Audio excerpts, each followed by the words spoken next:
Good morning students.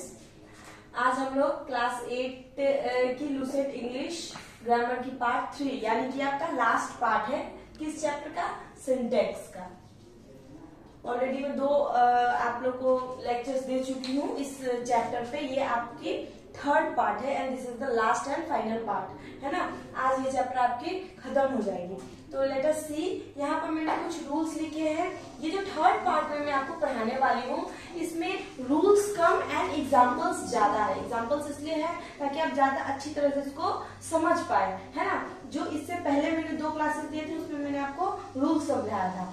अब जो ये 3rd पार्ट है ये आपको एग्जाम्पल्स पर बेस्ड है, इसीलिए मैंने एग्जाम्पल लिख के इसमें समझाया है। So let us start our class. Okay, देखिए 50 rupees are to be distributed among अस।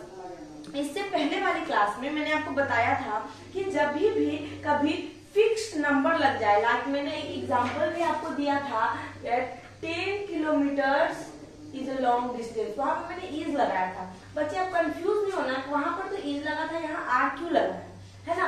ये 10 किलोमीटर एज ए होल लिया गया है कि हाँ 10 किलोमीटर एक साथ एक लंबा सफर है, लेकिन यहाँ 50 रुपीज डिस्ट्रीब्यूट होने वाली बात है, यानी कि हम पैसों को अलग अलग डिवाइड कर दिए हैं, इसीलिए यहाँ पर आर लग जाएगा। तो हमेशा ध्यान देना है कि अगर नंबर लगने के बावजूद वो एक बन रहा है, एक चीज के बारे में बात हो रहा है तो सिंगुलर होगा, और अलग अलग डिवाइड करने के बारे में बात हो रही है तो वो प्लूरल हो जाएगी। ठीक है, उसके बाद है कलेक्टिव नाउन्स। कलेक्टिव नाउन्स हमेशा सिंगुलर होते हैं। कलेक्टिव नाउन्स हमेशा क्या होते हैं?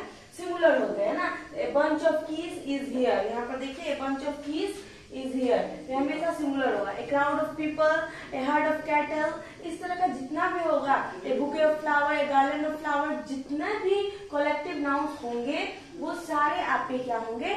सिंगुलर होंगे। ओके, कुछ वर्ड्स जैसे furniture, advice, news, information, luggage, baggage और भी इस तरह के बहुत सारे वर्ड्स हैं। जब आप अपने बुक्स को पढ़ेंगे ध्यान से तो आपको समझ में आएगा, वो सारे वर्ड्स हमेशा सिंगुलर होते हैं, हमेशा। Okay, like you see example here, the news is true. ऐसे वर्ड्स को हम अनकाउंटेबल नाउन के तौर पे लेते हैं जिसको हम काउंट नहीं कर सकते, और ये सिंगुलर वर्ब भी हमेशा लेते हैं। लाइक यहाँ मैंने एग्जांपल दिया था न्यूज इज ट्रू। लेकिन आपको इसके अलावा एक और चीज भी इसमें ध्यान देना है कि ये सिंगुलर होते हुए भी आप जानते हैं कि हम अनकाउंटेबल नाउन के आगे ए या एन का यूज नहीं करते हैं, है ना। तो डायरेक्ट आप इसमें ए या एन का यूज इन सब वर्ड्स में नहीं कर सकते हैं। इसके लिए कुछ आगे में आपको लगाना होगा, जैसे ए न्यूज यूज नहीं कर सकते हम, यहाँ पर an item of news use कर सकते हैं। एन का यूज करेंगे लेकिन उसके आगे क्या लगा देंगे? An item of news. जैसे इंफॉर्मेशन की मैं बात करूं, ए पीस ऑफ इंफॉर्मेशन, इस तरह से हम इसको लगाएंगे, है ना। तो इसमें और भी वर्ड्स है बच्चों, जो आपको जब आप अपने लूसेंट बुक को पढ़ेंगे तो आप उसको समझेंगे, है ना। सारे वर्ड्स ये बोर्ड पे लिखना जो है पॉसिबल नहीं है, इसीलिए मैंने कुछ का एग्जांपल्स दिया था। जब ये रूल्स मैंने आपको समझा दिया कि रूल कैसे है, जब भी आप अपनी बुक में उसको पूरी तरह से पढ़ेंगे तो आपको याद आ जाएगी कि कैसे रूल्स लगा है, हमको उसको कैसे यूज करना है ना।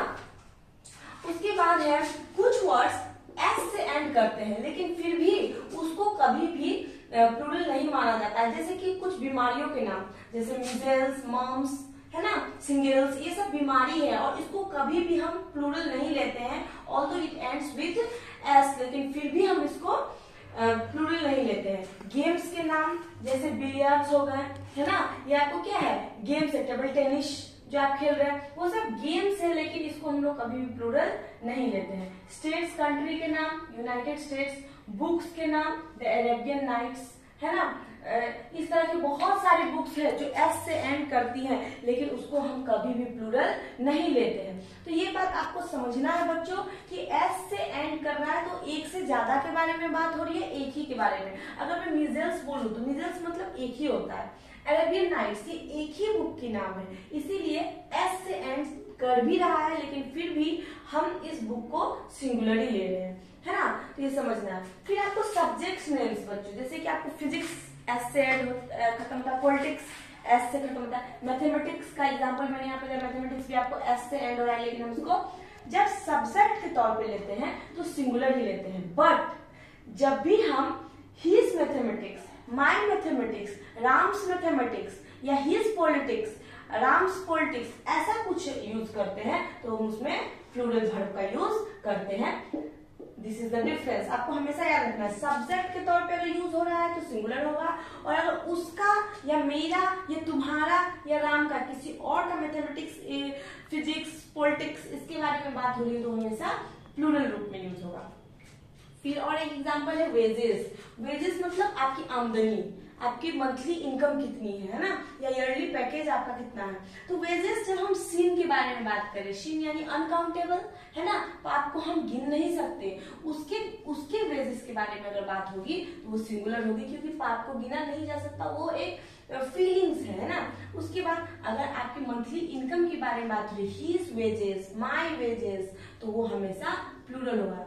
ये डिफरेंस है। देखो बच्चों, मैंने इसको एग्जांपल दे दे के समझाया है, इसलिए क्योंकि एग्जांपल से ही समझ में आपको आएगा कि एक्चुअली में सेंटेंस कैसे यूज होता है। अगर सिर्फ मैं आपको रूल्स बता दूं इसका, that is not possible for you to understand the things written in your book, है ना।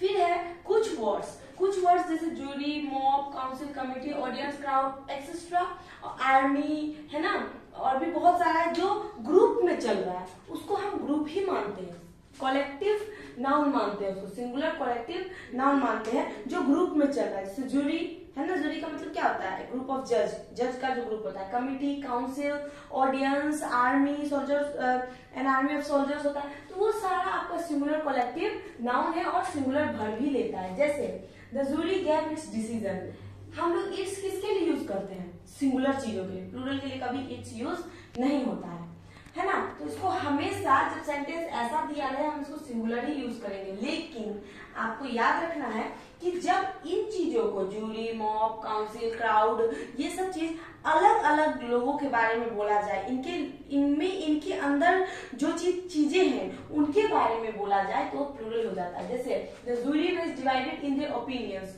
ओपिनियंस तो सारे लोग, सारे जज अलग अलग देंगे, एक ही ओपिनियंस तो नहीं होगा, जरूरी नहीं कि सारे जज का ओपिनियन एक ही हो, इसीलिए यहाँ पर वर्ड का यूज हमने किया है। और आप इसको बहुत इजीली तरीके से भी समझ सकते हैं। अगर देयर दिया हुआ है तो हम प्लूरल यूज करेंगे, इट्स दिया हुआ है तो हम सिंगुलर यूज करेंगे, है ना।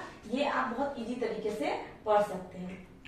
नेक्स्ट बच्चों, रूल नंबर 52 जो है उसमें एक रेड कलर का बॉक्स दिया हुआ है, उसको आप ध्यान से पढ़िएगा किस वर्ड को सिंगुलर और किस वर्ड को प्लूरल पढ़ते हैं, है ना। जितने भी आपके लुसेंट बुक में रेड कलर करके जितने भी वर्ड्स दिए हुए हैं, जो भी, उन सब को बच्चों ध्यान से पढ़ना है, क्योंकि वो बहुत ज्यादा इंपॉर्टेंट है। उसमें बहुत इंपॉर्टेंट चीजें, इंपॉर्टेंट रूल्स दी हुई है जो आपको समझना है। उसमें सिर्फ पढ़ के ही आप समझ सकते हो, उसमें एक्सप्लेनेशन करने के लिए कुछ भी नहीं है।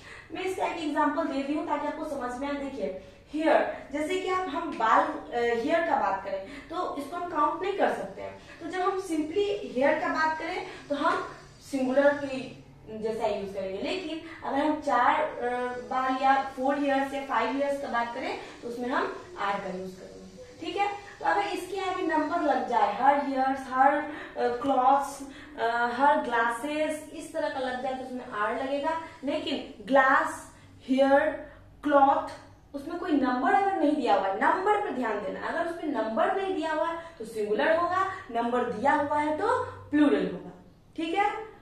नेक्स्ट इज, कुछ वर्ड हमेशा प्लूरल होते हैं, जैसे पीपल, पुलिस, कैटल, सीप, पिजेंट्री, डेयर, ये सब हमेशा क्या होते हैं, प्लूरल होते हैं, प्लूरल वर्ब भी यूज करते हैं। और भी वर्ड्स हैं जो पेयर्स में चलते हैं, सीजर, ट्राउजर, हैंड, स्पेक्टेकल्स, ये सब वर्ड भी हमेशा प्लूरल होते हैं। लेकिन क्योंकि ये पेयर में चलते हैं, सीजर क्या होता है, 2 होता है, ट्राउजर क्या होता है, 2 होता है, स्पेक्टेकल्स क्या होता है, 2 होता है। लेकिन जब इनके आगे ए पेयर ऑफ लग जाए तो वो सिंगुलर होता है। यहाँ 2 पेयर लगेगा तो फिर प्लूरल हो जाएगा, क्योंकि दो जोड़ों के बारे में बात है। लेकिन ए पेयर का मतलब है 2 चीजें मिलकर एक बन रही है, इसीलिए यहाँ पर देखिए माई सीजर्स लगाया मैंने तो आर लगाया, सीजर्स, माई सीजर्स कितने भी हो सकते हैं। ए पेयर ऑफ सीजर्स लगाया तो मैंने यहाँ पर ईज लगाया। तो ध्यान देना है कि ऐसा वर्ड, सीजर्स, ट्राउजर्स, हैंड्स, ये सब वर्ड्स अगर सिंपली आ जाए तो उसको प्लूरल यूज करना है, ए पेयर ऑफ लग जाए तो उसको सिंगुलर यूज करना है। ये चीज आपको बहुत ध्यान से समझना है। नेक्स्ट है, एक सेंटेंस में 2 नाउन यूज हो रहा है और वो प्रीपोजिशन ऑफ से जुड़ रहा है या कोई भी प्रीपोजिशन से जुड़ रहा है। इट इज नॉट नेसेसरी कि वो ऑफ से ही जुड़ेगा, मैंने वो एग्जाम्पल के लिए आपको बताया। वैसे केस में हम हमेशा नाउन 1 के हिसाब से वर्ब लगाते हैं। Like the students of this class are naughty, noun 1 and this class is noun 2। तो यहाँ पर मैंने आर का यूज किया the students of this class. तो नाउन 1 प्रीपोजिशन नाउन 2, ऐसे केस में हम यहाँ पर क्या करते हैं, नाउन 1 के हिसाब से लगाते हैं। ठीक है बच्चों। लेकिन बच्चों इसका एक और एग्जांपल है जो आप लोग जब एक्सरसाइज बनाएंगे तो उसमें आप डील करेंगे। देखिए जैसे मैंने एग्जांपल दे दिया, द काउज ऑफ राम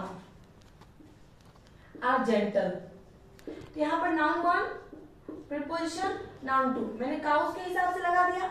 लेकिन आप जानते हैं बच्चों कि इसको पॉजिटिव नाउन बनाते समय हम एप्रोस्ट्रोफी एस का यूज करते हैं। मैं इसको राम्स काउज भी लिख सकती हूँ, आर जेंटल। तो ऐसे केस में कंफ्यूज नहीं होना कि एप्रोस्ट्रोफी एस लगा हुआ है तो हम क्या लगाएं, हम तब काउज के हिसाब से ही लगाएंगे, है ना। एप्रोस्ट्रोफी एस में जो दूसरा वाला नाउन आ रहा है वही लगाएंगे, क्योंकि मीनिंग दोनों का सेम है। अगर मैं राम्स काउज भी लिखूं या काउज ऑफ राम लिखूं, दोनों काउ के बारे में ही बात हो रही है। इसीलिए हम यहाँ पर ये क्वेश्चन आपको आएगा, जब आप एक्सरसाइज बनाओगे तो ये क्वेश्चन आएगा। इसलिए उस समय आप मेरे इस बात को याद रखिएगा कि एप्रोस्ट्रोफी एस लगा हुआ हो तब भी आप यहाँ पर काउज को देखेंगे। एप्रोस्ट्रोफी एस नहीं लगा हुआ हो तो ये वाला रूल को आप फॉलो कर देंगे simply. Okay, next is dozen and thousands. ये सब जब लगे तो हम क्या लगाएंगे, अगर डजन थाउजेंड के आगे ए 1 2 3 इस तरह का कुछ वर्ड लगा हुआ है और उसके बाद प्लूरल नाउन आ रहा है ना, ये लगने के बाद नाउन तो आएगा ही सब में, लेकिन ये लग गया है उसके आगे तो हमेशा प्लूरल वर्ड ही लेगा। 2000 ऑफ पेंसिल्स आर देयर। ठीक है, 2 डजन्स हम नहीं लगा सकते। अगर हम यहाँ पर 2 के साथ एस लगा देंगे तो वो गलत हो जाएगा। यहाँ पर अगर हमको एस लगाना होगा तो इस 2 को हमको हटाना होगा। अगर नंबर का संख्या आगे लगा हुआ है तो हम डजन के आगे एस नहीं लगाएंगे, सिर्फ नाउन के आगे एस लगेगा, है ना। अगर संख्या नहीं लगा हुआ है तो डजन्स में भी लगेगा और पेंसिल्स में भी लगेगा, तब दोनों में लगेगा। ये चीज आपको समझना है। नेक्स्ट इज, मैंने बताया था 2 नाउन अगर एंड से जुड़ जाए तो वो हमेशा प्लूरल होता है, लेकिन अगर आगे में नो लगा हो, एन ओ नो लगा हो तो वो सिंगुलर हो जाएगा, भले वो एंड से क्यों ना जुड़ा हुआ हो। तो no boy and no girl was present, no लगा हुआ है इसीलिए मैंने वहां पर वाज लगाया है, इसमें कंफ्यूज नहीं होना है।